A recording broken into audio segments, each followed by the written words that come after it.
What's going on, healthy gamers? Jack here with you once again, and today I'm bringing you an updated version of my Paladin Mace Shield Templar build.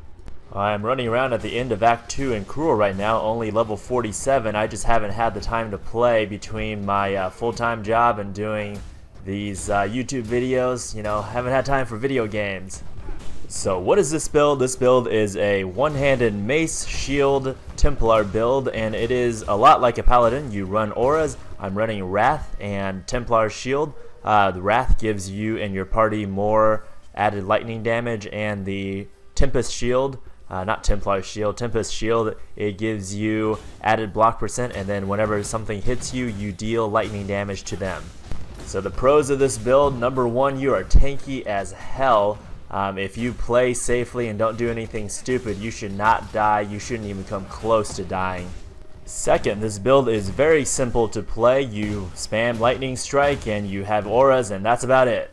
Thirdly, this build is very simple to gear. There's nothing special you really need to look for. You don't need any uniques for it to work. You just need to have good, decent items that make sense for the build. Now the cons of the build: the biggest one is your DPS is absolute shit. You are not going to be killing very fast at all. I have like 700 DPS at level 48, and that's pretty terrible. And because the build is so tanky and easy to play, it can actually get very boring. You don't ever run into instances where you're running around trying to stay alive and you're just spamming Lightning Strike as your primary attack. You don't have combos or anything like that, so it can get really boring. And honestly, I'm kind of bored playing this guy. So just to recap for anyone who is new to this build, the basic premise is that you're using Lightning Strike, which is an AoE attack that shoots out 3 little lightning strikes. As you can see, I'm going around, and every time I attack, I have little projectile lightnings come out and hit enemies behind, so it is good AoE damage.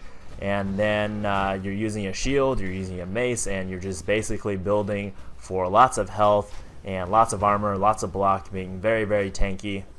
I'm just going to leave it at this. All of the more in-depth information on all of the skills you need, your support gems, your equipment, all of the things like that are on my website. I will link to it in the description, or just go to healthygamer.com and you'll find it there. I'm going to start leveling up a new hardcore character. Let me know which one you would rather see: an elementalist, bow ranger, or a summoner witch. I'm going to try something with ranged and something that's a little more exciting than that goddamn Templar. So let me know by voting on my Facebook page. Again, I will have that link down in the description along with the whole write-up. And finally, you can win some awesome Turtle Beach X12 gaming headsets by entering my Battle of the Builds Path of Exile contest. If you're interested, just look for that link in the description. It will explain all of it, but basically you will just enter your build. If I feature it, you'll be entered to win these headsets, so you have a really good chance of winning if you have a good build that I choose to put on this channel. Thank you so much for watching. I believe I have the best viewers on YouTube. You guys are awesome with your comments and likes, and that just keeps me motivated and making content. So thank you once again, and hope you have a wonderful day.